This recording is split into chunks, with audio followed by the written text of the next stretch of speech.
लक्ष्य पूरा होगा या नहीं ये सोचे बिना हमें सिर्फ बेहतर से बेहतर कोशिश करनी चाहिए। महाभारत का प्रसंग जो बताता है कर्मों का फल इंसान के हाथ में नहीं है। किसी भी काम की शुरुआत में ये नहीं सोचना चाहिए कि सफलता मिलेगी या नहीं, लक्ष्य पूरा होगा या नहीं, क्योंकि कर्मों की सफलता या असफलता इंसान के हाथ में नहीं है। महाभारत में श्री कृष्ण ने अर्जुन को यही उपदेश दिया था कि तुम सिर्फ कर्म करो, फल की इच्छा मत करो। जो लोग धर्म के अनुसार कर्म करते हैं उन्हें सफलता जरूर मिलती है। ये बात महाभारत के एक प्रसंग से समझ सकते हैं। श्री कृष्ण ने अर्जुन को समझाया, तुम सिर्फ बेहतर कोशिश करो। दुर्योधन सभी पांडवों को मार देना चाहता था, इसीलिए उसने लाक्षागृह में पांडवों को मारने की योजना बनाई। लाक्षागृह के षड्यंत्र से किसी तरह सभी पांडव बच गए और वेश बदलकर वन में रहने लगे।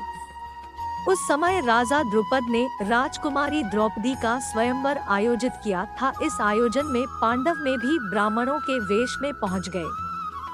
स्वयंवर में श्री कृष्ण भी मौजूद थे और वे ब्राह्मण रूप में सभी पांडवों को पहचान गए। स्वयंवर में शर्त रखी गई थी कि योद्धा को भूमि पर रखे पानी में देखकर छत पर घूम रही मछली की आंख पर निशाना लगाना है। जो योद्धा इस शर्त को पूरी कर देता उससे द्रौपदी का विवाह होना था। जब अर्जुन इस प्रतियोगिता में शामिल होने पहुँचे तो श्री कृष्ण ने उन्हें समझाया कि मछली की आंख में निशाना कैसे लगाना है। श्री कृष्ण ने अर्जुन को पूरी विधि समझा दी। श्री कृष्ण की बातें सुनकर अर्जुन ने कहा कि अगर सब कुछ मुझे ही करना है तो आपकी क्या जरूरत है।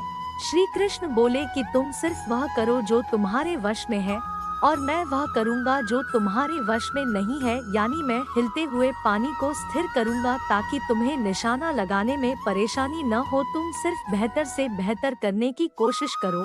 श्री कृष्ण की बात मानकर अर्जुन ने बेहतर कोशिश की और उसने मछली की आंख में निशाना लगा दिया। इस प्रसंग की सीख यह है कि हमें अच्छी से अच्छी कोशिश करनी चाहिए। कर्म करते समय फल की इच्छा नहीं करनी चाहिए। अगर फल हमारे पक्ष में नहीं आता